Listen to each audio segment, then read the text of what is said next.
Action. Hi guys, I'm Jacqueline. I'm hanging out in Claude's kitchen as a superstar guest appearance today. Yes, I am his wife. Today I'd like to show you a recipe for a very delicious chicken dish. Now I've made this dish a few times and I keep trying different items, but now I feel like I have it perfected, so I'd like to share it with you. Okay, so because it's just Claude and I'm going to make 2 chicken breasts, but if you need to make more, you could use a bigger pan and just maybe double your recipe for 4. So for today's ingredients, I have 2 skinless, boneless chicken breasts. I have a ½ cup of mayonnaise. I know what you're thinking, but it is delicious. I have a ¼ cup Parmesan cheese. So I have some that's grated and some that's shredded, just because that's what I had in my fridge today. Now for spices, I put them all together already to save the time, but it is a ½ teaspoon of seasoning salt, about a ¼ teaspoon pepper, and then I've added a ¼ teaspoon paprika and a ¼ teaspoon of garlic powder. But if you have other ingredients or you want to be more heavy on your garlic, feel free to change it up a little bit. Okay, so I'm going to start mixing those ingredients together. So I have my mayonnaise.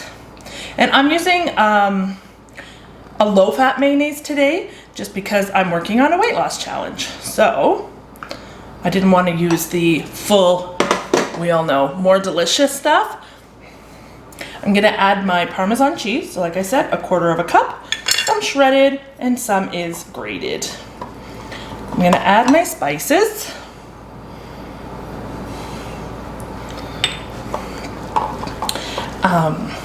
Now I'm going to use a pan that is a non-stick pan, so I'm not going to spray it. The very first time I made this dish, I sprayed the pan and I found that it was a little greasy, but because it's non-stick and because we do have a lot of fat still in that mayo, I just didn't feel it was necessary. If you were using a glass pan, I would give it a quick little spray because it'll be easier to clean. So for today, I have mixed up all my ingredients. Now I'm basically just going to coat the chicken, both sides. And then I'm gonna go put in a full day's work at the office and let these chicken marinate. So yes, I have washed my hands numerous times. So I'm just gonna slather it on, flip it upside down into the pan, and then give it another little dose on the top. Now I want to make sure it's all covered because the marinating of it throughout the day makes it just delicious. It's like melts away in your mouth.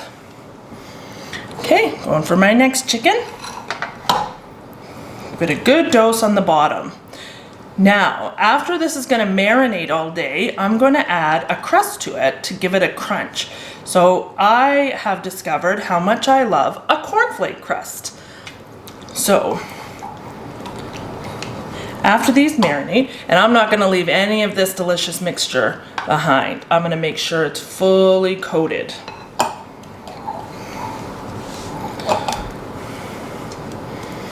Okay, there we go. All covered, both sides, and the little creases and corners are in there too.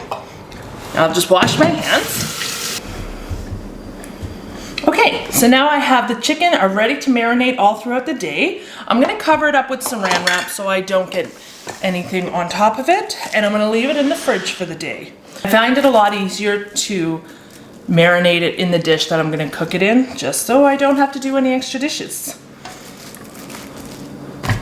Okay, there we have it. So we'll see you in probably 8 to 9 hours.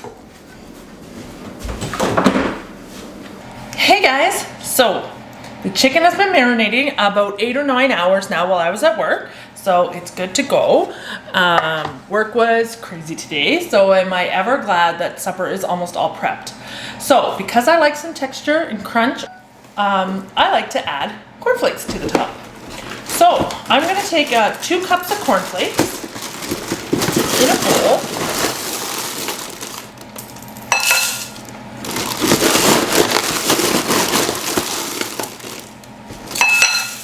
My adorable measuring cup, and I'm gonna crush them. So I I like to use a cup and a bowl, and I'm gonna smush them. But what you could also do is have a bag, like a Ziploc bag, and just take your rolling pin to it. Whatever gets those cornflakes crushed. Definitely do it in the middle of the counter so that you can clean up any excess.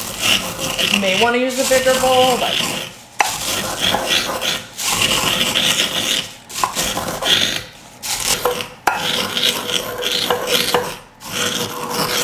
it's very satisfying.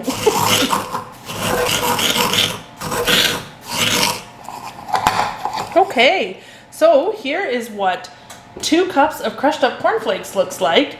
I forgot to mention, you can also buy the cornflakes, I believe at the grocery store, that are already crushed up, you know, in case you didn't want to do this, but we happen to have them at home.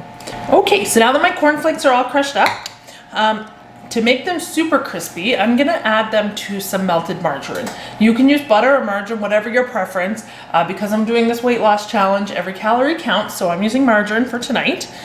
So I have it melted.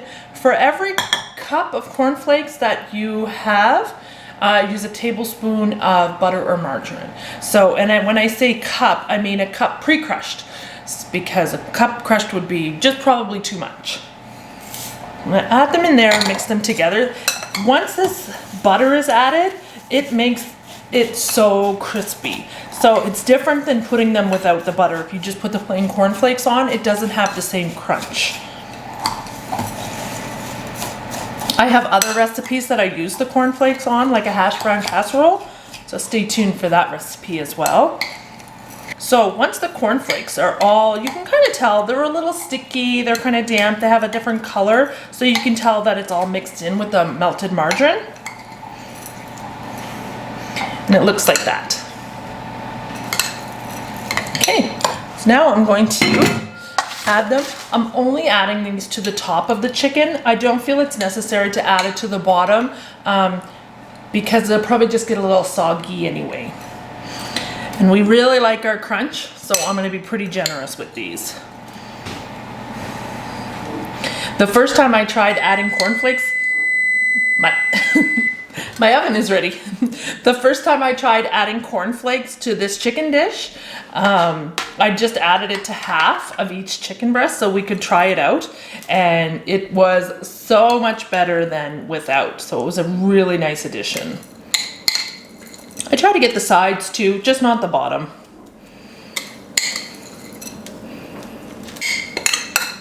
Don't want to waste any. Okay.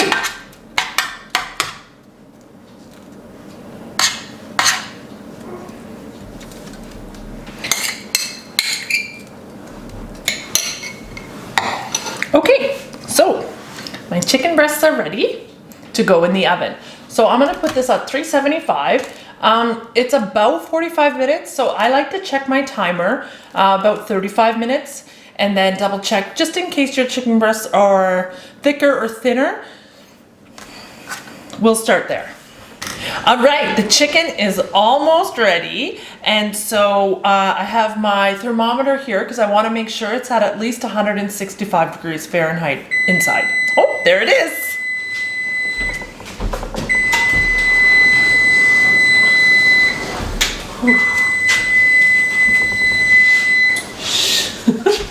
Okay, so it is very crispy and brown. Let's check the temperature. All right, we got 193. Let's check it again. There we are, 200. So at least we made it to 165. Okay, so just want to let you see how golden delicious and how crispy. Okay, all right. So I like to serve it with veggies. Today I have broccoli, cauliflower, and carrots. We just steamed them. There we go. Doesn't that look delicious? Thanks so much for watching our video today. Please consider subscribing so that you can get more of our delicious recipes. Have a great day.